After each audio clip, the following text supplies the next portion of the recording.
जिस देश में स्कूल कॉलेज यूनिवर्सिटी के अंदर टीचर ना हो, कंप्यूटर टीचर ना हो, म्यूजिक टीचर ना हो, लाइब्रेरी ना हो, मेडिकल ना हो और स्किल का बढ़ावा ना दिया गया हो, उस देश में विश्व गुरु बनने का दावा किया जाता है।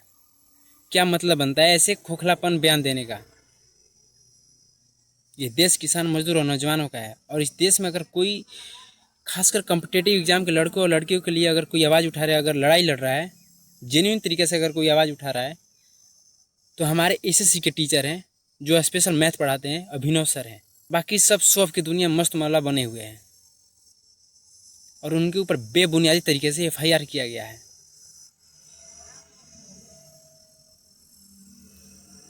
जिस देश में एजुकेशन का कुछ महत्व नहीं दिया जाता हो, एजुकेशन पर दुनिया भर का टैक्स लगा दिया जाता हो, उस देश में दावा किया जाता है कि भारत एक दिन विश्व गुरु बनेगा। किस बेस पर बोलते हो? जिस देश में महिलाओं को नोचा जाता है, जिस देश में बाप के सामने से लड़की को घसीट दिया जाता है, उस देश में दावा किया जाता है विश्व गुरु बनने का।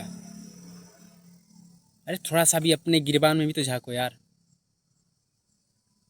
कि तुम कर क्या रहे हो, तुम्हारे सिस्टम में बैठे लोग कर क्या रहे हैं। इस देश को अगर कोई बर्बाद किया है तो करप्ट अधिकारी और मीडिया का हाथ है, जो आजकल के तलवा चाटने वाली मीडिया बोल रही है कि 2 करोड़ के टीचर फालतू के ज्ञान पिलते रहते हैं बच्चों को। इस 2 करोड़ के टीचर के सामने अगर तुम पड़ जाओगी गलती से ना, तुम चू भी नहीं कर पाओगी। और यही 2 करोड़ के टीचर की वजह से आज नौजवानों का सही और गलत चीज़ों का एहसास होता है और अपने आप को सही डायरेक्शन में ढालने की कोशिश करते हैं।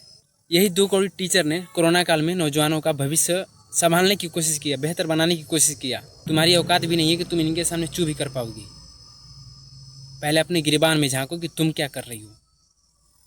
मीडिया को इस देश में 4th पिलर बोला जाता है, चौथा स्तंभ बोला जाता है। क्या तुम अपना काम जेन्युइन तरीके से कर रही हो? अगर नहीं कर रही है तो किसी के ऊपर थोपने का कोई मतलब नहीं बनता है, तुम्हारा अधिकार भी नहीं है। हमारे अभिनव सर जेन्युइन तरीके से निस्वार्थ भाव से लड़ाई लड़ रहे हैं और हमारे जैसे नौजवान हमेशा खड़ा रहेंगे ऐसे टीचरों के साथ। ये देश किसान मजदूर और नौजवानों का है। तो महिलाओं के लिए कितनी आवाज़ उठाई हो?